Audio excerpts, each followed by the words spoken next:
All right, guys, check it. Here we go. We got another bike ride chronicle. Today, what I'm going to talk to you guys about is a subject that is dear to my heart. It's all about ice. Let's talk about ice. All right, it may not be what you guys are thinking of, but I'll at least drop that little teaser right now. So let me just say this real quick.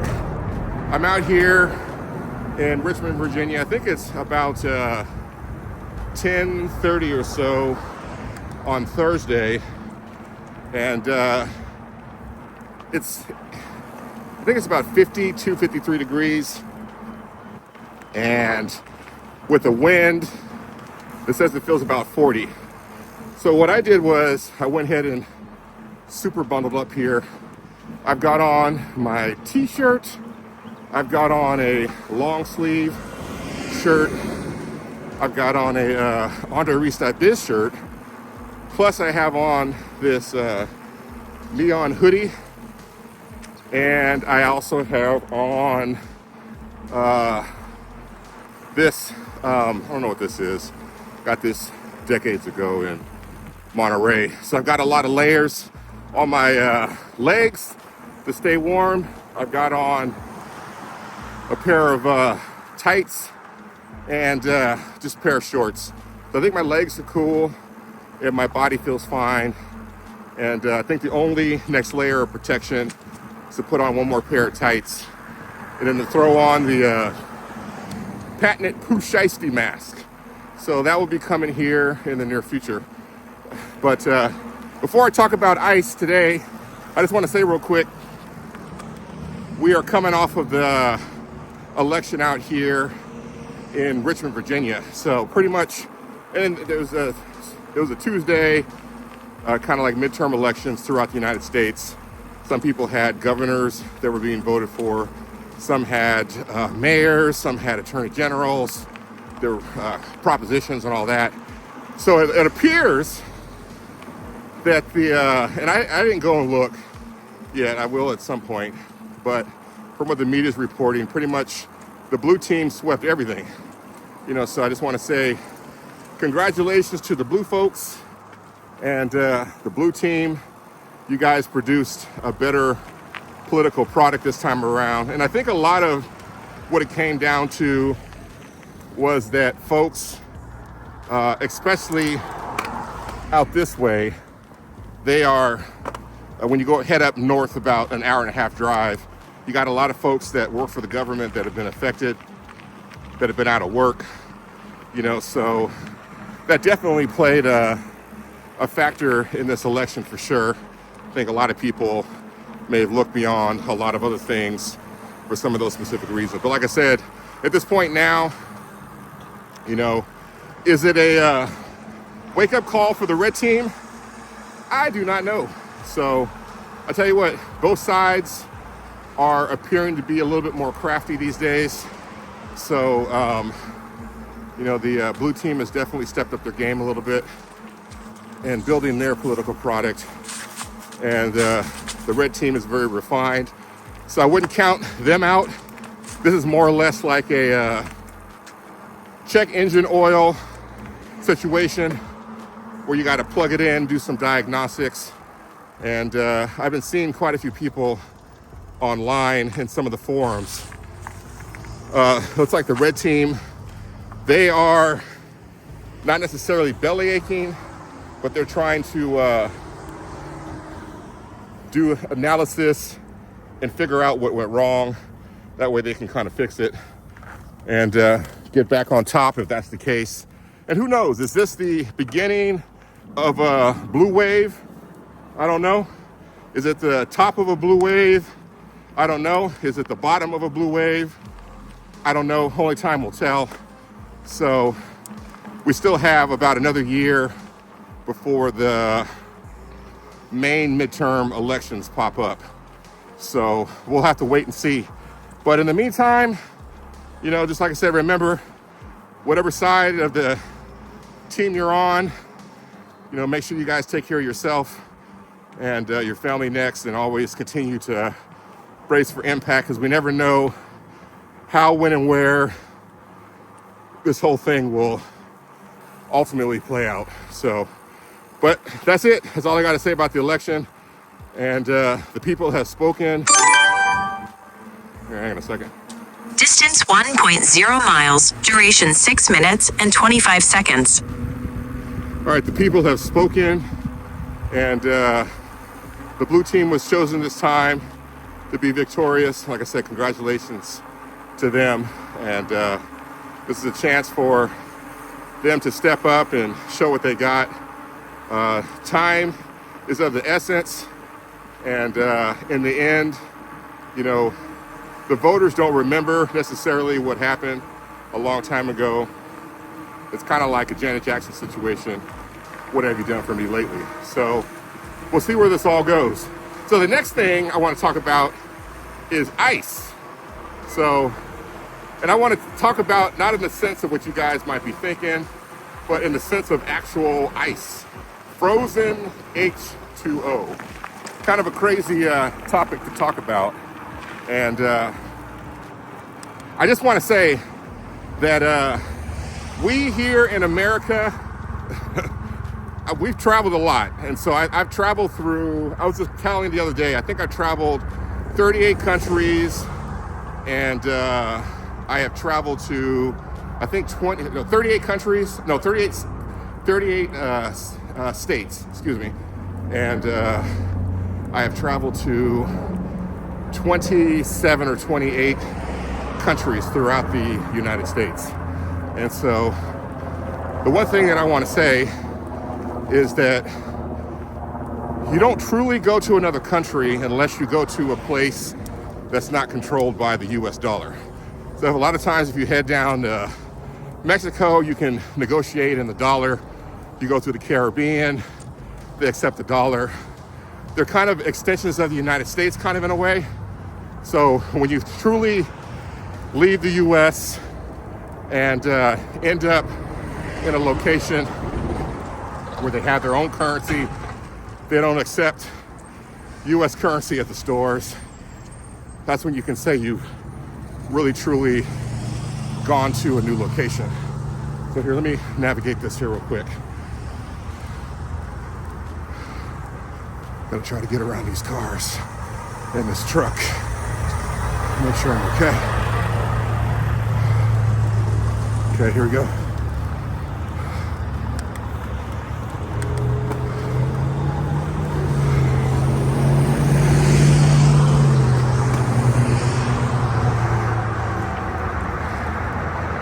All right, I'm almost in the clear.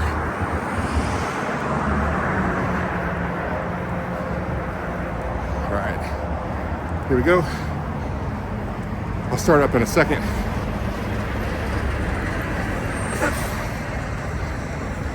There's that big ass truck.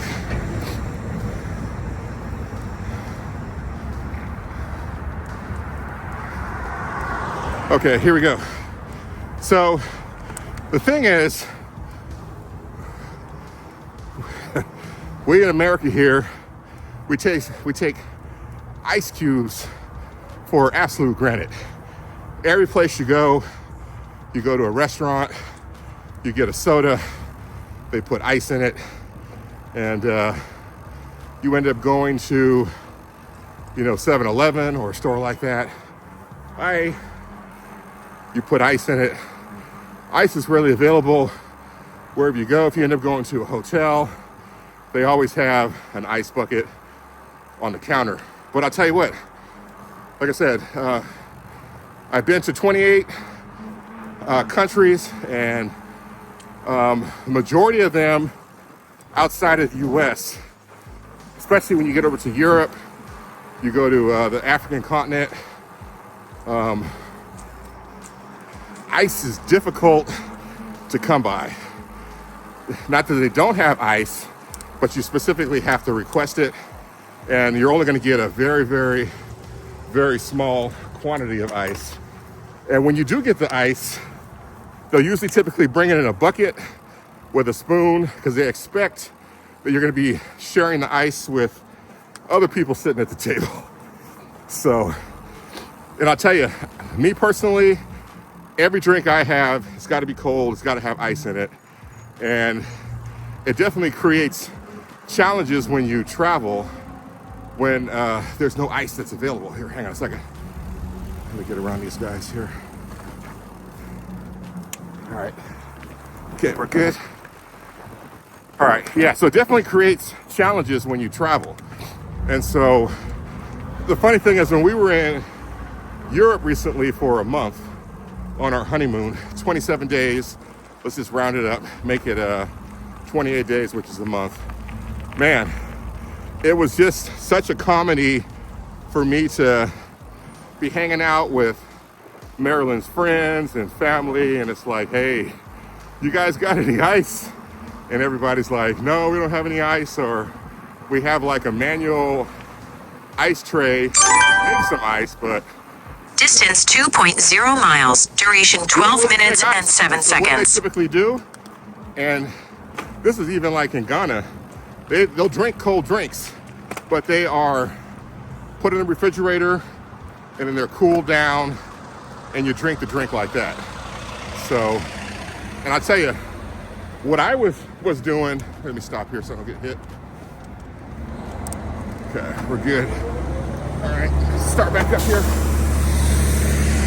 So when I was not driving, but when I was riding through, and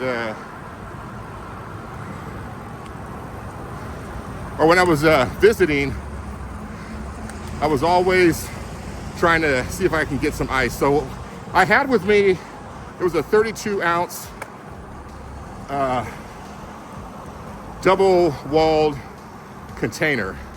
And so what I was doing is when I would go someplace, I'd ask for ice, they'd bring it. I'd drop one or two in my drink, and I'd pour the rest of them inside of my container, and then wait a little bit, and then I would ask for ice again. So, hang on a second here. So I would ask for ice for a second time, and sometimes a third time. Then they'd bring the ice over, and I would load up my water bottle. And if you wanted ice in any of the hotels that we stayed in, you had to call down to the front desk and ask them specifically to bring up ice. And they'd oftentimes just bring up a very, very small quantity of ice, which was kind of hilarious. So it was kind of like a running joke between Marilyn and I, as well as family and friends and guests that we stayed with. So, but I tell you what, in the end, I survived, I made it through. And I think the option that I utilized where I kept my container with me, and anytime there was any ice left anywhere, I would harvest it. And I would keep it, I would set it aside. Here, hang on one second.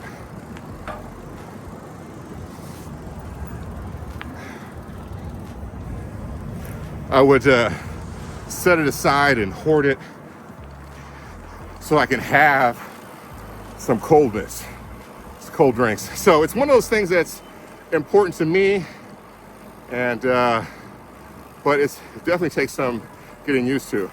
And so that's why I always try to encourage folks here. I try to encourage folks all the time to travel as much as possible, even if it's outside of your state that you live in, so you can see how other folks live. And my wife, she is European, and when we first started dating, you know, she came out initially for the first time to visit me out in the Bay Area. And, you know, one of the things that was kind of funny, and I didn't necessarily get it, and I encourage folks, if you have, you're in a relationship, you should always try to return to the source as much as possible of where your honey boo-boo's from, and see how and why they grew up the way that they did. And so Marilyn, she was not an ice consumer at all. So when we first started hanging out, I was like, baby, you want some water? Oh yeah. And I was like, hey, you want some water? She's like, yeah, I want some water.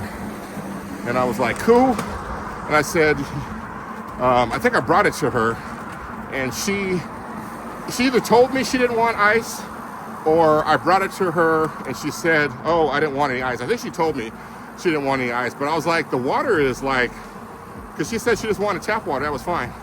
I was like, the water is hot. We need some ice in it. She's like, no, it's fine. Just bring me the tap water and room temperature, I'm good. And so, me personally, I was like, man, that's crazy. I said, how can you drink water while having to chill down? So I went and got the water for her. And the thing that happened was I was kind of like second guessing. I was like, well, maybe I should just give her like one ice cube.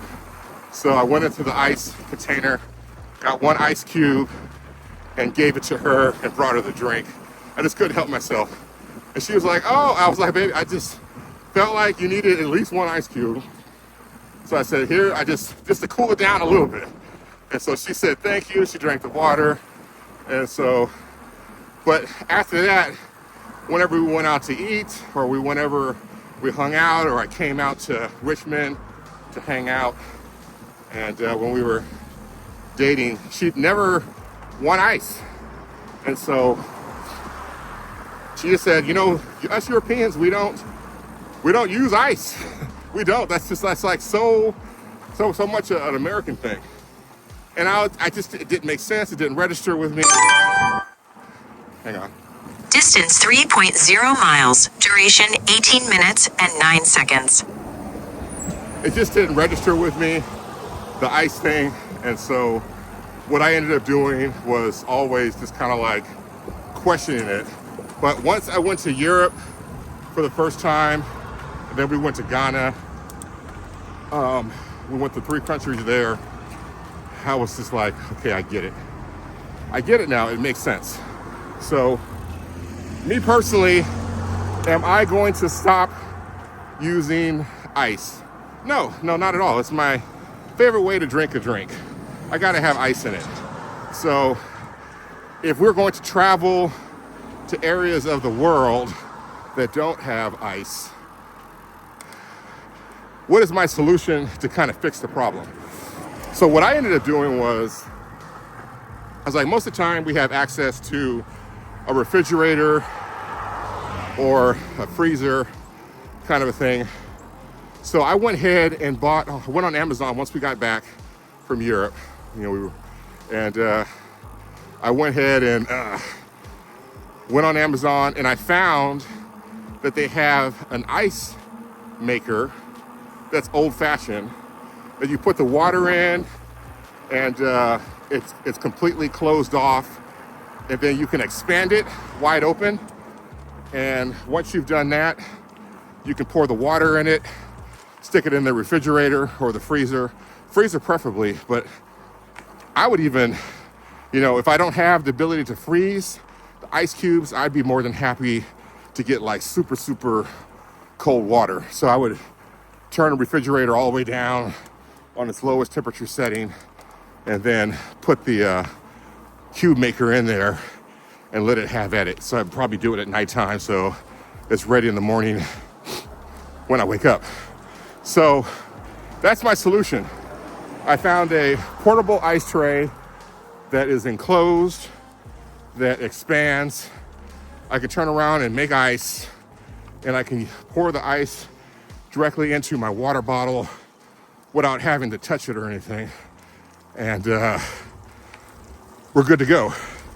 So that's my story, guys. The thing is, in the US, there's a lot of things that we do here that they don't do in other parts of the world. And so that's a small, little minor thing. And you would never know unless you travel. And so the one thing that I remember vaguely, I remember distinctly from when I was a kid, when I was in college, they were talking about how everything we should do, everything that we do, we should take the time. I think it might have been a philosophy class or something, but we should take the time and figure out why we do what we do.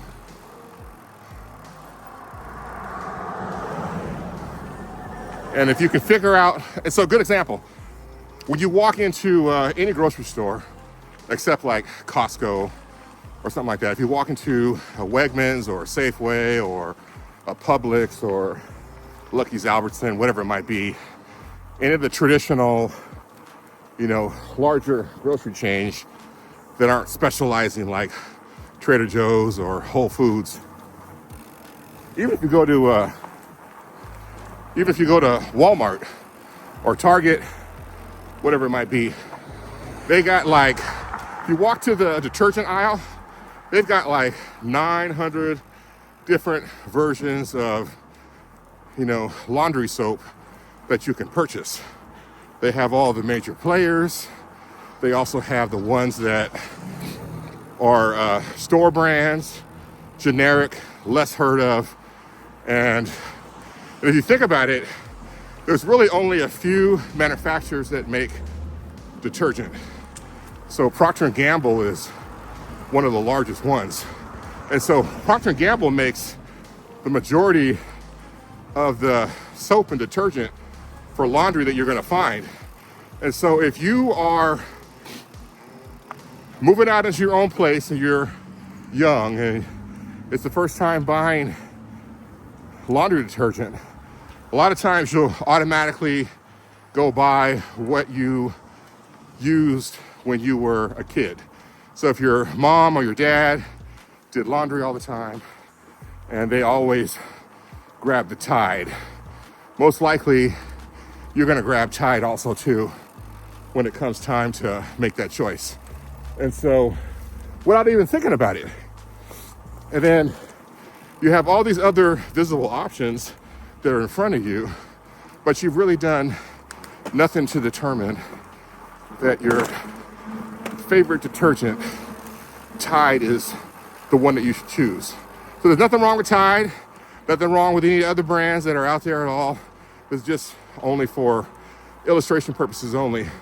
It's probably in your best interest to not necessarily buy all 900 brands and try them out, but to maybe do a little bit of research and check and see, are there any other alternatives? And if there are, try them.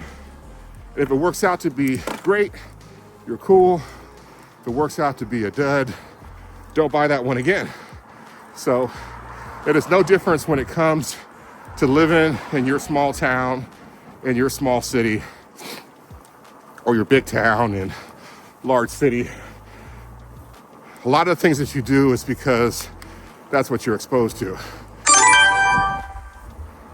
Distance 4.0 miles, duration 24 minutes and 35 seconds. So I've always been stuck on having ice. It's what I do, what we do. And I've tried other options to try to go without ice. I like ice. So I never would have known that most of the world doesn't put ice in their drinks unless I travel. So that's all I'm trying to do, is to encourage you to get out, to think outside the box, and to try other things, and most importantly, test the theories that you've written into law in your mind, and just to make sure that they are all fully legit. And if they're not, that's okay. Try something else. You won't know for sure until you've actually gone and done it all.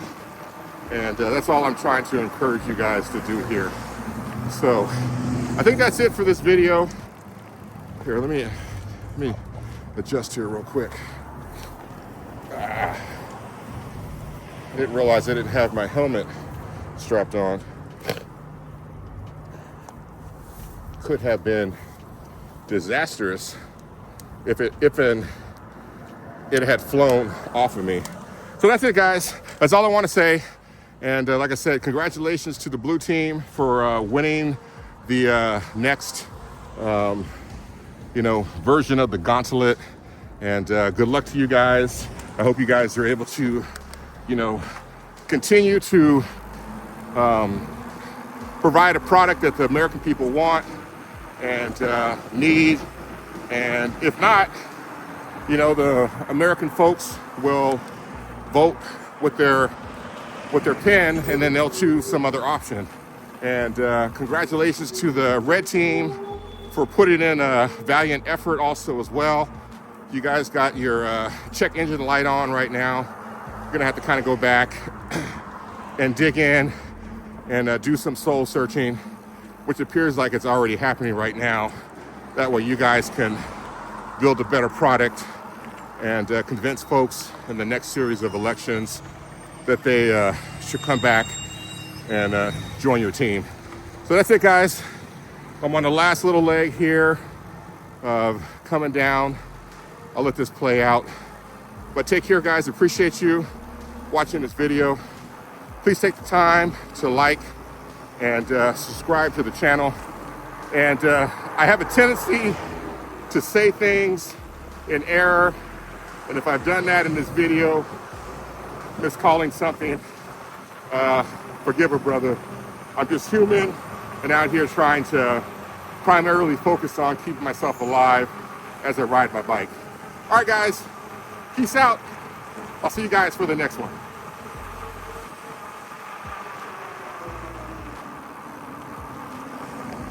Woo. All right, how are we doing? Good, good, good, good, good. Woo. All right. Oh, man.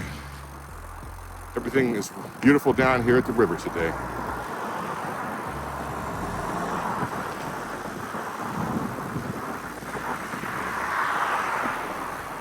The beautiful color of fall.